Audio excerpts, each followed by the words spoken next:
Radio city पे आप सुन रहे हैं अनुराग कश्यप को चुलबाज आदि और हरी के साथ। रेडियो सिटी 91.1 एफएम से भाई मेरा नाम हरी है। मैं शाम को 5 से 9 आता हूं। मैं और आदि करते हैं दिल्ली में खूब सारी चुलबाजी और आज हम मिलने आए हैं अनुराग कश्यप और टीम से हड्डी के बारे में जानकारी लेने के लिए। तो सबसे पहले तो रेडियो सिटी पे आप सबका वेलकम है और यहाँ पर आज हड्डी के बारे में बातचीत करने वाले हैं। तो सबसे पहले अक्षत आपसे बात करते हैं, हड्डी के बारे में प्लीज थोड़ा कुछ बताइए हमारे लिसनर्स, हमारे व्यूअर्स। हड्डी एक फिल्म है जो हमने बनाई है, पता नहीं। Produced by Zee and Anandita Studios. It's a revenge drama. बहुत इंटेंस रोल करा है नवाज सर ने। For me personally it's one of his favourite, one of his best characters he has ever performed.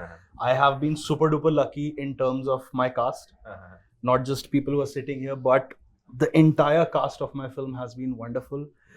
बाकी आप फिल्म देखिए तो कहानी के बारे में मैं ज़्यादा अभी बताऊंगा नहीं. It's based on a community that has existed बहुत टाइम से, since the ancient times in our country. किन्नर समाज. There are more worlds of that film. In the film, which you will get an insight to. I hope वो आप जब film देखेंगे तब आप explore करेंगे, तब मजा आएगा. और जैसा कि हम पोस्टर्स वगैरह पे देख रहे हैं, हर जगह देख रहे हैं, इनफैक्ट कई सारी जो पिक्चर्स जो है वो पहले आई थी कि नवाजुद्दीन को देखो कितने सुंदर लग रहे हैं, तो बड़े सुंदर भी लग रहे थे उस टाइम पे जब वो एक नया कैरेक्टर प्ले कर रहे हैं. तो इसके पीछे की कहानी देखो, कहानी में ज्यादा तो हम जाएंगे नहीं कि डिटेल्स में कि क्या कहानी क्या नहीं, लेकिन जब आप ये चीज प्ले कर रहे थे तो इसके पीछे कुछ इंस्पिरेशन वगैरह कहीं से ली आपने, ऐसा कुछ हुआ? नहीं, इंस्पिरेशन की जरूरत नहीं पड़ी ना, क्योंकि ही हिमसेल्फ इज लाइक इतने मंझे हुए एक्टर हैं, he is a genius. And जैसा आपने खुद अभी कहा ना कि वो सुंदर भी लग रहे हैं और वो एक दूसरे पोस्टर में खूंखार भी लग रहे हैं. So there are very few who can pull that off, that too playing a gender which they are actually not. So that's all Nawaz sir. Alright. And Anurag sir, आप एक विलेन का कैरेक्टर प्ले कर रहे हैं. हाँ, तो आपके कैरेक्टर के बारे में कुछ थोड़ा बहुत जान सकते हैं हम यहाँ पर? मतलब मैं तो वही प्ले कर रहा हूँ जो दुनिया मुझे समझती है. हाँ, मतलब आपको बनाया जाता है कभी कभी, वो बात अलग है. मैं बनाया नहीं जाता, मुझे लोग विलेन नहीं समझते. तो नहीं सर, ऐसी बात नहीं है, कुछ लोग आपको हीरो समझते हैं. हाँ, सारे विलेन मुझे हीरो समझते हैं. नहीं, मैं तो कुछ नहीं, मैं तो डायरेक्टर के सेटिस्फेक्शन के लिए काम करता हूँ. ऑलराइट. हाँ, तो मैं तो जो भी कर रहा था वो तो इसको पूछ रहा था. तो मुझे लगता था अगर मैं कि ये करवाता था मुझसे कुछ, मैंने कहा यार ये थोड़ा ज्यादा नहीं लग रहा? तो नहीं सर, यही तो मजा है, करो. तो मैं कर देता था. उसके बाद मैं भगवान भरोसे, भगवान अक्षत का जैसा मैं भगवान भरोसे सब करता गया. अभी क्या है वो देखेंगे 7 तारीख को. लेकिन कैसा लगता है कि आप खुद दूसरी तरफ रहे हैं, कैमरा के पीछे रहे हैं, जब आपको कोई डायरेक्ट करे कि आप ये कर लो वो कर लो, तो क्या आप उसे, पाजी आप बताना, क्या आप पाजी बड़ी मतलब चीजों को ले लेते हैं या फिर आप नहीं, मतलब डायरेक्टर्स एक्टर्स हैं? ऑन द फेस में ले लेता हूँ, लेकिन मेटाफोरिकल चप्पल मारता हूँ. देखो, यही फायदा होता है ना जब साथ में काम कर लिया, कि वो चप्पलें अच्छी लगती हैं. मेटाफोरिकल चप्पलें जब पड़ती हैं तो एक्स्ट्रा 2 चीजें पता लग जाती हैं. इट्स अ लेसन, तो फिल्म और अच्छी हो जाती है. वो किसी फिल्म में आगे यूज भी हो सकती है. कुछ चीजें ऐसी लाइनें कई बार हो जाती, निकल जाती, कई बार ऐसी लाइनें, जैसे आपकी कई लाइनें निकली. इनफैक्ट हम जब आ रहे थे गाड़ी में तो हम कह रहे थे कि हम बात कर रहे थे कि कहाँ गाड़े थे, ये सारी की सारी चीजें, कि क्या तुम बैठे अंताक्षरी खेलते रहते छुटवैया नेताओं के साथ, ये सब चीजें, मतलब ये सारी की सारी चीजें जो है हम इसके बारे में बात कर रहे थे. फिर हम मुरारी के बारे में भी बात कर रहे थे कि अबे तुम रहने दो, तुम मरवाओगे, समथिंग लाइक दैट. तो हम ये सारी की सारी बातें भी करते आ रहे थे जो हम कर रहे थे. लेकिन ये अभी जो बात है, मैं इस पे एक छोटी सी चीज जो है मेरी टीम भी पूछ रही थी और मैं भी यहाँ पर पूछना चाहता हूँ, इनफैक्ट पूरा देश भी पूछना चाहता है अनुराग सर आपसे, कि सेक्रेड गेम्स का जो है सेकंड पार्ट के बाद क्या होगा? ये सवाल मोटवानी से पूछो. देखो, मैं क्या ना, मैं 3 में बिलीव नहीं करता. तो सीक्रेट गेम्स 3 और वासेपुर 3 तो बोलना ही मत. ऑलराइट. मतलब बाकी शो रनर मोटवानी था. कहानी कहाँ जानी है वरुण ग्रोवर और मोटवानी डिसाइड करने वाले थे. उन्हीं 2 को पता है क्या, और मैं भी उनसे पूछ रहा हूँ क्या हुआ. अच्छा, मुझे भी नहीं बता रहे वो. अच्छा, आप तो छुपा के रख लेते हैं? हाँ, रख लेते हैं कोई. सो सर, यहाँ पर कुछ और चीजें भी हैं. नवाजुद्दीन के साथ जो है काम करके, पाजी के साथ, मतलब आपने जब शुरू में काम किया था तो गैंग्स ऑफ वासेपुर से एक तरीके से हम आम लोगों के लिए शुरुआत हुई. आपको पता है आप लोग एक दूसरे को कितने समय से जानते हैं, लेकिन जब आपने काम किया उसके बाद now he is become a star, a huge star. तो अभी कुछ कैसी इक्वेशन रहती है आप लोग जब काम करते हैं? मेरा उसका दिल का रिश्ता है. अच्छा. अभी भी है. मतलब जब जब कभी बहुत पर्सनल एंग्विश या कुछ भी होता है तो मैं जनरली बात होती है हमारी आपस में, हम लोग कम समय में बात करते हैं, मुझे मालूम है वो है as a friend, as a well wisher, he is always there for me, I am always there for him. और उसने काफ़ी जब भी ज़रूरत पड़ी है, he is been extremely helpful. वो है, हमेशा है। एक फ़ोन पे मुक्काबाज में छोटा सा गाना करने आ गया, वो कभी भी, वो नवाज इज लाइक दैट। मैं, हमारा उसका रिलेशनशिप बहुत अलग है। तो एज एन एक्टर अभी मैं काफ़ी टाइम से हमने साथ में काम नहीं किया, क्योंकि क्या ना, आप किसी एक्टर के साथ बहुत अच्छा काम कर चुके होते हो ना, तो या तो मैं उससे एक छोटा सा कैमियो करा लूं क्योंकि मुझे उसकी ज़रूरत है, या फिर मैं उसको वो दूं जो उसकी भूख मिटाए। सो मैं अच्छे एक्टर्स के पास तब तक नहीं जाता जब तक मैं उनकी भूख ना मिटा सकूं, क्योंकि उनको भी लगना चाहिए कि आज मैं पेट भर के एक्टिंग की। Exactly sir. तो बहुत सारा ऐसा है, तो मैं बहुत अच्छे एक्टर्स को मैं लिस्ट बना के रखता हूँ, मेरे फोन पे हमेशा रहती है।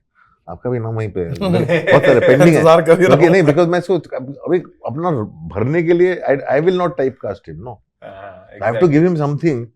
सो every time when he talks, मैं से कुछ ना कुछ नया नया देखते रहता हूँ इसके अंदर। आज भी कुछ दिखा तो मैंने इसको बाहर जाके बोल दिया। तो मैंने, the thing is like, you keep watching people, is like कि कहाँ पे, if I don't respect that what I see in him, I will not go to him, which is true with me for every, or sometimes I go to people because I need them for some other purpose to support the film. And then I'm very honest about it कि ये इसकी मुझे तुम्हारी जरूरत है इसके लिए। जैसे कि आपने कैमियोज की बात की, तो आप भी काफी सारे कैमियोज करते आ रहे हैं फिल्मों में। ये मतलब ऐसे होता है कि आप इंटेंशनली वहां जाते हैं कि कोई एक दूसरे को? नहीं, मेरा कोई एम्बिशन ही नहीं ना एज एन एक्टर। अच्छा। सो वो डिपेंड करता है सर्कमस्टांसेस, सिचुएशन पे। ये जो मेरे जो 2-3 कैमियोज बाहर आए ना, चाहे वो मेड इन हेवन हो, चाहे मॉडर्न लव हो विशाल जी का, चाहे वो कुत्ते हो, वो मैं व्हीलचेयर पे पड़ा था 4 महीने, टांग ऊपर उठा के। सही, ऐसा क्या हो गया था? मैं इतना हो गया था, प्रॉब्लम है, हेमाटोमा हो गया था पैर में, तो मैं इतना बुरी तरह बिस्तर पड़े पड़े बोर हो रहा था, तो मैं सब फोन करता था। विशाल जी बगल में रहते थे, पिताजी ने बुला लिया, बेटे ने बुला लिया, तो उसमें भी मैं वॉकिंग स्टिक के साथ दिख रहा हूँ, बेटे ने तो कुर्सी बैठा के गला ही काट दिया। हाँ, वैसे जोया ने भी बुला लिया। मैंने कहा मैं व्हीलचेयर पे हूँ, तो व्हील चेयर भी डाल देंगे स्क्रिप्ट में, आजा। तो मैं फ्रांस भी घूमाया मैं। सही है सर, सही है। तो वो ऐसे कैमियो ऐसे होते हैं, वो दोस्तों के लिए हो जाता है। और मेरा कोई एम्बिशन नहीं है, तो कह रहा हूँ कि मैं कैलकुलेट नहीं करता हूँ कि ये रोल करके मेरा करियर कहाँ जाएगा। तो उसमें बहुत बड़ा एडवांटेज है। Exactly sir, thank you so much ये सारी की सारी बातें बताने के लिए। पाजी, आप बताएं कि आपका क्या कैरेक्टर है इस फिल्म में? ये बहुत कैरेक्टर लेस आदमी। नहीं यार, ऐसी बात नहीं है, बहुत अच्छे दोस्त हैं ये दोस्तों की मिसाल है ये। यार कैरेक्टर क्या है, मतलब यार ये ना मुझे एक्चुअली बताऊं बहुत मुश्किल सवाल लगता है कि वो ना ऐसे इस लेवल का समझिए फिर इसे। हाँ, ये ना कैसे मतलब इसको आदमी बता दे कि कैरेक्टर क्या है। पर जैसे एक चीज हमारी शुरुआत में एक छोटा डिस्कशन हुआ था कि ये ना ऐसा लगना चाहिए ये आदमी कि आपने इसको रोजमर्रा की जिंदगी में मिलते हो, जैसे काले सूट वाला आदमी जो आधे अधूरे का एक मोनोलॉग भी है ना, जी हाँ मैं वही आदमी हूँ जिससे आप राह चलते टकरा जाते हैं। तो he should be someone like that, कि बहुत आम लगना चाहिए। तो एक वो आइडिया है, but he is fighting a fight. अब वो मैं उसके बारे में नहीं बताऊंगा, फिर चीजें रिवील होना शुरू हो जाएंगी। ये भी बात सही है, वो है। एंड आम होना इसलिए भी ज्यादा जरूरी था कि the kind of film that Akshat is making, तो उसमें इंपॉर्टेंट बात ये होती है कि इंक्लूसिविटी भी एक इंपॉर्टेंट फैक्टर हो जाता है ना। जब आपका प्रोटैगनिस्ट जो है वो एक ट्रांसजेंडर है, एंड देन थिंग्स स्टार्ट, आपके बीच से ही ये समाज जो है आपके बीच में ही चल रहा है। मतलब आई थिंक वो जो इन्होंने इंट्रोडक्शन में भी बोला ना, वो बात कम्युनिकेट करने में इरफान के कैरेक्टर का बहुत आम होना भी बहुत इंपॉर्टेंट हो जाता है कि हमारी जिंदगी में हमारे बगल में बैठा हुआ ये आदमी जो है, ये इसके प्रेफरेंसेस अलग हो सकते हैं, उसके लिए अरे ये कोई स्पेशल कैरेक्टर हमेशा बन जाएगा, इसके अंदर कोई ऐसी बात होगी जो और किसी में नहीं है। एंड आई थिंक वही जो है वो डिस्टेंट करता है इन सारे कैरेक्टर्स को। तो आई थिंक स्पेशल ना रखते हुए it's a very special character in the film में बहुत स्पेशल है। पर हाँ, ऐसे ही कुछ एक्सक्लूसिव है इस आदमी के बारे में is not there, which was a conscious decision. ये जो ट्रांसजेंडर वाली जो भी देश में हमारी ही एक कम्युनिटी है, हमारे ही बीच के लोग हैं, तो आपको क्या लगता है कि मतलब फिल्म से कहीं ना कहीं they'll be happy to see it and will there be an impact on their status in the society. So क्या ऐसा होगा, मतलब या क्या चीज हो सकती है, या फिर आप क्या सोचते हैं कि आगे और भी फिल्में बननी चाहिए? नहीं देखिए, आई थिंक फिल्म्स तो बिल्कुल बननी ही चाहिए, इसमें तो कोई मतलब दो राय है ही नहीं। मेरा मानना है कि किसी भी तरह से जो भी इंक्लूसिविटी की बात कर रहा हो वो तो जितनी बना पाए कम है फिल्म्स, तो आपको बनाते रहना चाहिए। अब देखिए खुश होंगे नहीं होंगे ये तो ये कोई नहीं बता सकता। ये आई think it's a very personal choice. मतलब मेरा मानना है कि वो भी एक तरह से जनरलाइज कर देना है। अगर मैं बोल दूं पूरी एक कम्युनिटी के लिए कि अरे that community will be really happy to watch this film क्योंकि हमने कुछ ऐसा कर दिया, I think it's a very arrogant statement also. We tried something, we hope that everyone likes it, not just one community. I think सब लोग पसंद करें हैं फिल्म। फिल्म आदमी एक कहानी कहने के लिए बनाता है, वो सिर्फ किसी एक कम्युनिटी या किसी एक आदमी या किसी को भी खुश करने के लिए नहीं बनती। एक कहानी जिसमें उनको लगा कि मुझे ये इस किरदार के थ्रू कहनी है, इसलिए उन्होंने एक किरदार चुना। आई डोंट थिंक कि अरे यार ऐसा करेंगे कि इसके बाद ये कम्युनिटी जो है वो कंधे पे उठा दे होगा कहीं ना कहीं, मतलब कि जब भी आप ऐसी कुछ चीजें कर रहे हैं। आई थिंक काफी बहुत सेंसिटिवली ही जो है ट्रीट की गई है स्क्रिप्ट। मतलब मैं एक चीज अच्छी जुड़ गई है मेरे साथ कि हाँ जनरली लोग बोलते हैं कि हाँ फिल्म में पॉलिटिक्स सही होगी अगर जीशान उसका हिस्सा है तो मैं जनरली मेरा ध्यान जाता है। मैं जब भी कोई स्क्रिप्ट पढ़ता हूँ ना, मेरा एक बेसिक ध्यान जाता है कि यार इसके अंदर कोई ऐसी बात तो नहीं बोल रहे जिससे मैं डिसएग्री करता हूँ। मुझे किरदार से कोई दिक्कत नहीं होती कभी, लेकिन मोटे तौर पे आप वो बात बोल रहे हो जिससे मैं डिसएग्री नहीं। फिल्ममेकर और फिल्म क्या बोल रहे हैं? हाँ, फिल्ममेकर और फिल्म वो मेरा अग्रीमेंट होना चाहिए। तो मेरे हिसाब से तो बढ़िया है, ऐसी कोई गाली की गुंजाइश नहीं। दूसरी तरफ से पड़ सकती है सब गाली, जिन लोगों का पेशा जिनका ये भी बाकी सब मुझसे नहीं मेकर के तौर पे। देखो अभी लोग ऐसी ऐसी बात पे ऑफेंड होते हैं तो उसका कुछ कहीं लोग आपके शर्ट के रंग पे ऑफेंड हो सकते हैं, कपड़े के रंग पे ऑफेंड हो गए थे। ये ऑफ कोर्स गाना भी ऐसे कुछ आए हैं जिन पे लोग कलर्स पे ऑफेंड हो गए हैं। इनफैक्ट ये क्रिएटिव फ्रीडम इससे आपकी छीन नहीं जाती, आपको नहीं लगता कहीं ना कहीं? और इनफैक्ट वो कोई छीन, लोग ऑफेंड हो सकते हैं, लोग बोल सकते हैं, छीन कैसे सकते हैं? छीन नहीं सकते, वो छीन नहीं सकते, वो मतलब जबरदस्ती से ना छीन सकते हैं, मैं दूंगा ही नहीं। अब कोई आदमी जब घबरा जाता है और बोलता है कि ऑफेंड नहीं करना चाहिए और वो खुद देता है, फिर वो छीना नहीं जाता। वो आप खुद छीन सकते हैं, आप खुद ही छीन सकते हो, कोई और नहीं छीन सकता आपसे। और वो ऑफेंड करना तो एक्चुअली आर्टिस्ट की एक बहुत बड़ी जिम्मेदारी है। I feel like that, because जब तक आप लोगों को अनकंफर्टेबल नहीं करते और ऑफेंड नहीं करते हो, चीजें बदलती नहीं है। तो आपने मेरा क्वेश्चन का जवाब दे दिया कि यहाँ पर कुछ ऐसी चीजें होंगी जो कि आप थोड़ा बहुत अनकंफर्टेबल भी फील करेंगे, थोड़ा बहुत। नहीं ये फिल्म में नहीं, मैं अपनी फिल्म। सो प्रोड्यूसर जी आप ये बताएं कि अब मैं आपसे जानना चाहूंगा आपका एक पर्सपेक्टिव कि अब जब आप इन क्रिएटिव लोगों के बीच में बैठे हैं, तो हमारा शो जैसे दिल्ली में आता है चुलबाजी वाला, प्रॉपर चुलबाजी करते हैं मैं और मेरे दोस्त आरजे आदि, और जब वो ना एक्चुअली वो हमारे सीएम साहब की ना थोड़ी ना मिमिक्री कर लेते हैं, तो हम रेडियो पे वही वाला कैरेक्टर भी चलाते हैं, ठीक है। और तो कभी कभार पाजी बनते भी हैं मफलर लगा के, कभी टोपी पा के, कभी मूछे लगा के। देखा मैंने। अरे nice to know it. For RJ Aadi Anurag Kashyap ने आपको देखा है। तो आप ये बताएं कि सेट पे ये बड़ा क्लीशे सा है, लेकिन आपको मतलब दिल से बताना पड़ेगा ये, जैसे मैं भी बता दूं अगर आप मुझसे पूछे तो। चुलबाजियां कौन कौन करता था, क्या क्या चुलबाजियां होती थी? क्योंकि नवाजुद्दीन जब लड़की बन के गया कुछ ना कुछ तो होता होगा, मस्ती ठिठोली, ऐसी ठिठोली एंड ऑल। आप दिल्ली में रहते हो। हाँ, दिल्ली की गर्मी आपको पता है कैसी होती है। हाँ, दिल्ली की गर्मी में जब पसीने छूटते हैं तो चुलबाजी नहीं होती। तब शूट कर रहे थे और ले जाके जहां शूट करवाया, भट्टियों में शूट कराई, भट्टियों में पिक्चर शूट कराई उन्होंने। कौन सी भट्टियों में? नहीं, मैं तो खुश था क्योंकि बारिश का मौसम था and I was just happy कि rain didn't spoil the shoot. अरे वाह। सो आई नो बहुत अनकंफर्टेबल था कास्ट के लिए, क्रू के लिए, एवरीवन, बट बारिश नहीं हुई, वो बहुत अच्छा था। So that was I was happy. लेकिन ये फिल्म में जब हम सब गए थे ना, तो हम लोग काफी सारा मतलब माल मतलब मैदा अंडा मिला के गए थे, बाहर निकले थे केक बन गए। Full oven. All right. But मस्ती बहुत हुई थी. To be very honest, जो there's a portion in the film which is about the Kinnar घराना, the community. Those actors, those people जो actual उस घराने से हैं, इतनी मस्ती करते हैं, इतने खुश रहते हैं, that you just love being around them. I think the one thing that can happen is कि if we can just normalize being around them also, ना, तो I think we'll see a lot more in life. तो मस्ती बहुत हुई थी, वो उनका नाच गाना हंसी ठिठोली चलती रहती थी हमारे साथ, डीओपी के साथ, all in good fun, but खूब मस्ती होती थी.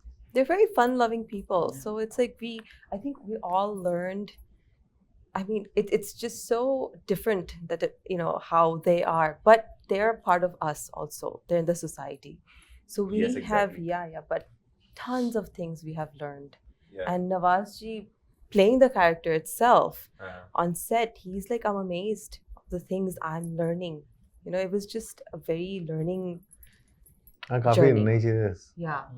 यार लेकिन हमसे बात करके सेट पे, ऑफ द सेट, Amazing. काफी कुछ समझ में आता है. सर, लेकिन मैं तो एक चीज आपसे वैसे पर्सनली पूछना चाहता था. मैं बार बार आपकी एक्टिंग क्राफ्ट की तरफ बार बार जाता जा रहा हूँ घूम फिर के. मेरी एक्टिंग में कोई क्राफ्ट नहीं है. ठीक है, आपकी मतलब जो भी आप डायरेक्टर हैं, बहुत जबरदस्त है. ठीक है, आप कैसे निकालते हैं किसी के अंदर की कोई चीज? जब मैंने सुना गैंग्स ऑफ वसेपुर पे फिर से आते हैं, जब वहां पे कुछ डायलॉग वायलॉग भी नहीं दिए गए थे कुछ कई बार, तो कैसे निकालते हैं आप? नहीं, मैं तो कास्टिंग में आधा काम खत्म कर देता हूँ, सही बंदा और शूटिंग शुरू होने से पहले आधा काम हो जाता है. It is about you just if you are honest. जैसे एक्टिंग की सबसे जरूरी चीज क्या होती है ना, रीजन स्क्रिप्ट नहीं देने का. एक्टर बहुत प्रेप करता है. ठीक है, कैमरा जो है ना, आप कैमरे के साथ कुछ भी करो, झूठ नहीं बोल सकते. कैमरा सच पकड़ता है. ऐसा आप अगर उस मोमेंट में नहीं हो, अभी आप हम यहाँ बैठ के बात करें, मुझे नहीं मालूम 2 मिनट बाद क्या होने वाला है. करेक्ट, मुझे मालूम है पहले क्या हुआ है, लेकिन 2 मिनट बाद क्या होने वाला मुझे नहीं मालूम. हम इस मोमेंट में ना, तो एक्टिंग भी मेरे लिए ऐसी है. वो मोमेंट का जो सच है ना, मुझे वो चाहिए एक्टर में. जब एक्टर प्रेप करता है या सडनली डायलॉग बाजी में चला जाता है और मेरे को अगर कैमरे में दिख जाता है, तो मेरे लिए वो नहीं वर्क करता. तो इसलिए मैं एक्टर को देता नहीं हूँ. बट मैं वो मेहनत करने को तैयार हूँ कि मैं पेशेंस के साथ वो सीन क्या हो रहा है वहां पे ले जाऊंगा एक्टर को, और ले जाके छोड़ दूंगा. लाइंस जो है और सीन जो है मैप की तरह यूज करता हूँ. एक्टर्स को भी मैप की तरह ही यूज करने देता हूँ. I don't ask them to stick to the lines until it's extremely necessary. क्योंकि आपका एक चीज देखिए कि आप सुपरफिशियल चीजें नहीं करते कि डैडी मुझे स्पोर्ट्स कार चाहिए. नहीं, आप प्रॉपर बताएंगे कि कहाँ पर क्या चाहिए प्रॉपर. नहीं, वो वर्ल्ड तो मैं जानता ही नहीं. स्पोर्ट्स कार वाला वर्ल्ड में तो मैं बड़ा ही नहीं हूँ. हाँ, नहीं, you will go into the micro details of जो भी आप चीजें कर रहे हैं. Not details, and my team is like that. तो whole team works like that. So actor का भी भरोसा हो जाता है. मेरे को 2 दिन लगते हैं रिलेशनशिप एस्टेब्लिश करने में. फिर वो सब लोग, it becomes a game. Everybody is a give and take. Everybody starts participating. So वो जो वर्ल्ड है उसमें से जो निकल के आता है ना, ऑर्गेनिकली निकल के आता है. बाकी एडिटिंग आपके हाथ में है. ये भी बात सही है. तराशना आपके हाथ में. ये भी बात सही है. तो आई थिंक एक्टर्स, हर कोई हर चीज में एकदम से कमाल तो नहीं कर सकता, लेकिन हर बार वो कुछ ना कुछ नया कमाल तो करते हैं.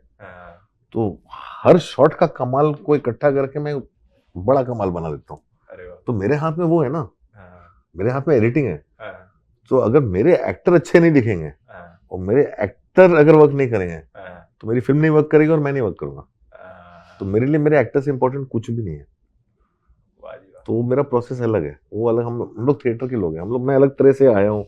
मेरी सेल्फ टॉट लर्निंग है. एंड सेल्फ टॉट लर्निंग है by being a horrible unwatchable actor on screen when I started out. So when I was so unwatchable on screen that I could not watch myself, I learned actor के साथ क्या नहीं करना चाहिए. तो बहुत लंबा प्रोसेस है. तो मैं कुछ किसी को नहीं सिखाता कैसे एक्टिंग करना है. सब अपना बेस्ट मुझे दे के जाते हैं गिफ्ट में. ज़ीशान, आपसे भी मतलब मैं सीरियसली, मैं पर्सनली जो है, मैं कई बार आपको देखता हूँ और मुझे लगता है कि आप स्क्रीन पे बड़ी एनर्जी के साथ आते हैं, लेकिन जब भी आप कभी जब इंटरव्यूज वगैरह देते हैं तो बड़ी शालीनता के साथ रहते हैं. तो ये आप लाइफ में शालीन आदमी है. ये आप कैसे हैं रियलिटी में? आप वैसे हैं या ऐसे हैं? यार दोनों ही है. अच्छा. सच्ची बात, मतलब जब दोस्तों के साथ और वो होता है तो बहुत हाई एनर्जी भी होते हैं. लेकिन आप ऐसी सिचुएशन में भी रहे हैं, of course you already know, ठीक है, कि कुछ ऐसी सिचुएशंस, कुछ ऐसी चीजें, कंट्रोवर्सीज एंड ऑल, लेकिन उस टाइम पे भी मतलब आप बिल्कुल शालीनता के साथ रहे. वो कैसा, मतलब वो एक्टिंग थी या फिर वो आप ऐसे हैं क्या? जैसे उन्होंने बताया ना कि वो सच है. अच्छा. वो मोमेंट की रियलिटी ये है कि भाई उस मोमेंट पे आपको जो है थोड़ा काम होके, शालीन होके वहां पे देखना है कि क्या हो रहा है, जिसके बारे में बात करनी है. तो देखो, ऐसा है कि हड्डी जो है, ये फिल्म जो है बहुत जबरदस्त होने वाली है. और ओटीटी प्लेटफॉर्म्स जो है आपको क्या लगता है कि मतलब एक बड़ी फिल्म के साथ रिलीज होने वाली है? यार ओटीटी प्लेटफॉर्म्स गिफ्ट भी है, और सी हर चीज गिफ्ट भी होती है और हर चीज प्रॉब्लम भी होती है। ओटीटी प्लेटफॉर्म्स का सबसे बड़ा गिफ्ट ये है कि एक चीज इक्वलाइज हो चुकी है। आज आप पंकज त्रिपाठी के साथ जाके एक फिल्म बना देते हो, ईशान के साथ जाके एक फिल्म बना सकते हो, किसी के साथ आप फिल्म बना सकते हो। बहुत बड़ा गिफ्ट है, एक गेम ऑफ इक्वालिटी सा आ गया कि अभी आपको बड़ा एक्टर नहीं चाहिए बड़ा रोल करने के लिए, जरूरी नहीं है। ठीक है, ये अच्छी चीज है। दूसरी चीज ये है कि हर चीज एक पॉइंट पे आके जब सक्सेसफुल हो जाती है तो सब कॉर्पोरेट बिजनेस ड्रिवन हो जाते हैं, फिर क्रिएटिविटी का कीमा बना देते हैं लोग। ठीक है, तो वो इसका डार्क साइड है। तो उसका बैलेंस बनाए रखना और उस पर नेविगेट करना हमें सीखना पड़ता है। हम लोग क्या ना चप्पू चलाते हैं, हमें नेविगेट करना पड़ता है कि यहाँ से इधर डार्कनेस से बचो, ऐसे बचो, ऐसे बचो, और कर करके हमारी नाव जो है सही सलामत पार लग जाए बस। लेकिन अगर ऐसा होता तो कई बार हमें फिल्म में पता भी लग जाता है कि यार इसने बड़ा मतलब ऐसा किया है, और वो फिर वो मजे वाली बात नहीं रहती। वो दिख जाता है पिक्चर में, वो दिख जाता है ये नाव में सुराख हो गया भाई। अब वो सुराख सेंसर ने किया कि प्रोड्यूसर ने किया कि किसने किया मालूम नहीं। 7 तारीख को आ रही है। So it's coming 7th September on Z5.